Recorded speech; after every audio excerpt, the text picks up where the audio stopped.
Life's toughest trials can feel like crucifixion moments. Painful, dark, seemingly hopeless.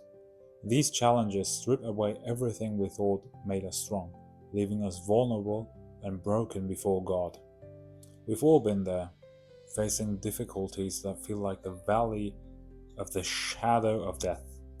Loss, failure, suffering that makes us cry out, "My God, why have you forsaken me?" It's like being in a desert with no water, no relief in sight.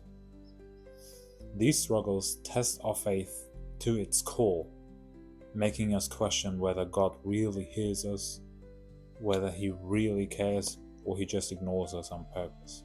But here's what Scripture actually shows us. Some of the greatest saints emerged from the deepest trials.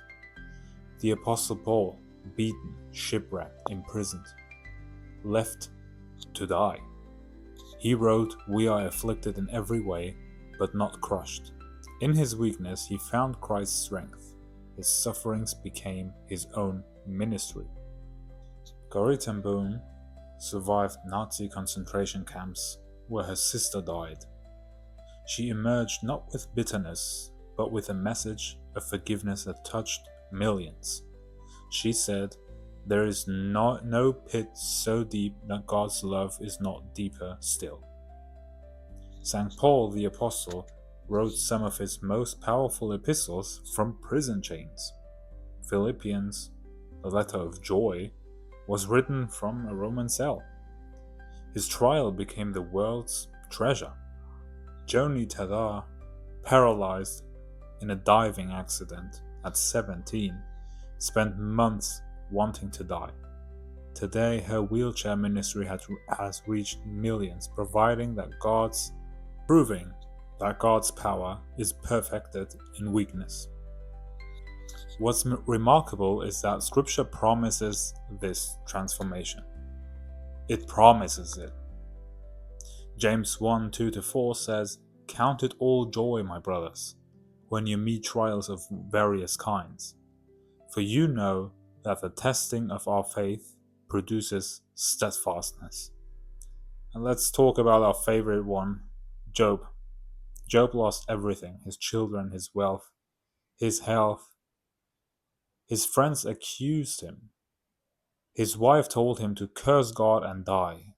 Yet he declared, "Though he slay me, I will hope in him." In the end, God restored him double. Job saw God in a way he never had before. He saw God from a completely new perspective.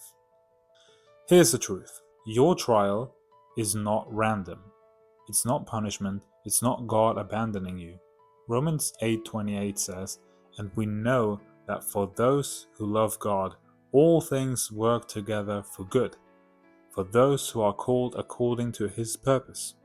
Your trial is the turning point of where your faith goes from okay to real, where your dependence on self dies and your dependence on Christ thrives.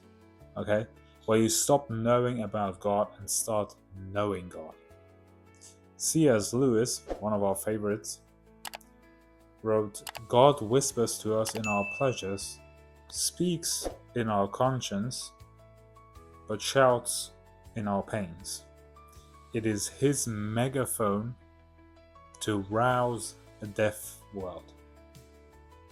Mother Teresa served the poorest of the poor while experiencing decades of spiritual darkness, feeling abandoned by God. Yet she persevered, and her faithfulness in the dark has inspired millions.